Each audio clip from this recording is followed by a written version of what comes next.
Tom, do you think we can get any real traction in this mega cap trade before August 28th? And you know what I'm sure referring to, and that's when NVIDIA reports its earnings. Yeah, I mean, that's a really important date, Scott, because that is one of the most important stocks in the world. We did do a study that since 1928, if you look at that tough August to October period, the most common week for markets to bottom is the first week of August. So, in other words, the odds are high that the flush we had in August was the low for the summer. And that's even true in election years. So I think there's a chance we take the escalator up into August 23rd, and then it's a binary outcome. Either we strengthen from there or we start worrying again. Yeah. Bryn, you obviously own NVIDIA. We've talked so many times about it. Do you look at August 28th as a line in the sand for this trade? I mean, NVIDIA is going to have great numbers. There's no reason they wouldn't. I don't necessarily think it's going to help the other companies per se, like the mega caps, because we already know they're spending all of their money giving it to NVIDIA. I think it could help semiconductors, certain semiconductors writ large. But I still think the AI story from the picks and shovels is an NVIDIA story. And I think, AMD, as we saw, had great numbers, yet AMD doesn't even get close to the revenues and the product that NVIDIA had. So I still think it's an NVIDIA story. I like NVIDIA at this price going into the print, because it is healthy to have this pullback. And so I think we're all going to be, once again, Jensen's going to deliver the goods, and they're going to have great numbers with probably strong forward guidance. Yeah, that's the key. What they say about demand, because if you're scrutinizing the spending of mega caps more substantially now than you were prior, if it's justified in some respects by Jensen Huang that the demand is still there, then suddenly we don't necessarily worry so much about the spending because it's going to eventually be justified. Young Yu, you look at tech and AI and say you still like this trade?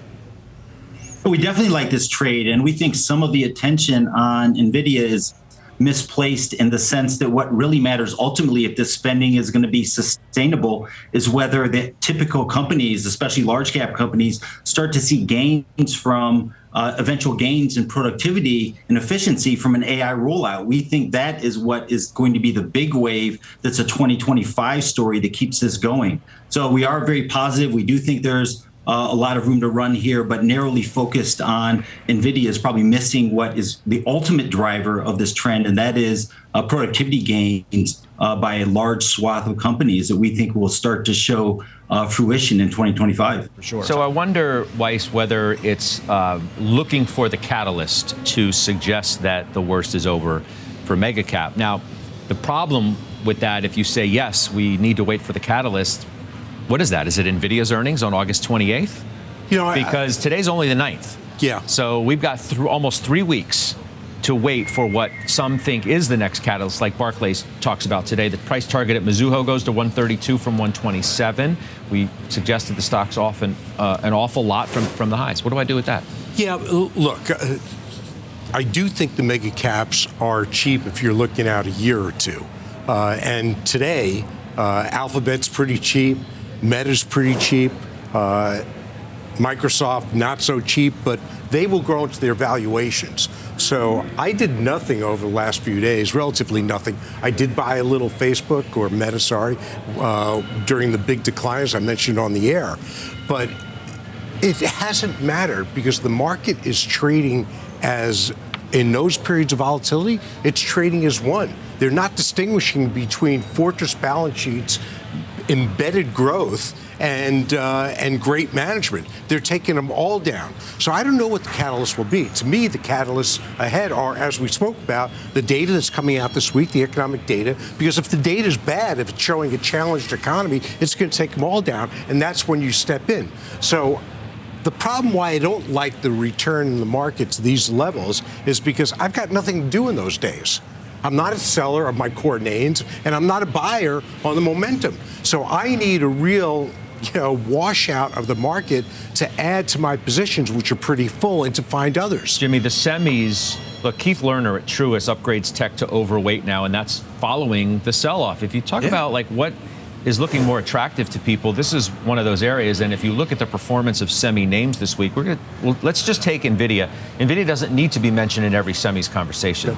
The Taiwan semi's up 10.5% this week. Cadence and KLA, ASML, Lam, Applied, On Semi, Teradyne, Qualcomm. Well, they're on They've sale. had pretty decent weeks. Look, they've gone on sale. I don't care which. If you don't want to talk about NVIDIA, we can talk about Qualcomm. I don't care. They've gone on sale. Qualcomm was $230 not that long ago. Now it's $165, something like that. And the prospects for the company, frankly, have not changed that much in 2 months. So, you know, if you loved it as I did when it crossed 200, I love it even more here. Steve, to your point about, I don't care if you get into Qualcomm with me or not, but yeah, today's not your day. Wait a week. Wait a few days. I mean, this is just where we are in the markets. But back to my earlier comment, if you like Qualcomm, if you like Applied Material, which I own as well, and you don't own enough of it, you can buy it here. You can wait a few days like Steve may. The point being is that 3 months from now, 6 months from now, 12 months from now, these stocks are likely to be a lot higher because of the growth rate for chips. And now I will go to NVIDIA just for a second, Scott, because the earnings per share growth rate there is projected at 35%, with the stock trading at a 32 times forward multiple. That is on sale. That's a PEG ratio below 1. That's on sale. What about, are you concerned at all with Taiwan Semi that you get the sales growth of 45% in July and today the stock isn't doing anything? Now, I will preface this comment because the stock is up about 10% week to date. So the move was obviously anticipated. Well, and you can make the argument is in the stock. So don't be greedy today. No. You're getting a 10% gain on the week in what's been a tumultuous week for stocks. Right. You're getting a 10% gain, but if you take a look where the stock was, I think it topped out, I'm looking at a chart now, about 190 or so.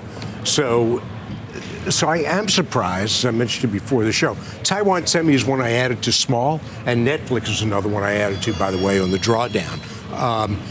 But yeah, it is kind of surprising, because the market, typically has been rewarding stocks twice, on the anticipation and then when the number comes out. So today, showing that it's flat, I'm concerned just overall in the market today. I don't think anybody really wants to go into the weekend long with what may happen in the Middle East. And then you actually have to come to work on Monday, when a lot of people haven't been during the summer, because you got to prep for the week ahead. So to me, we're just not out of the woods, and there's no reason to bet on it now if you're hoping to capitalize momentum, the return momentum to these levels we saw before.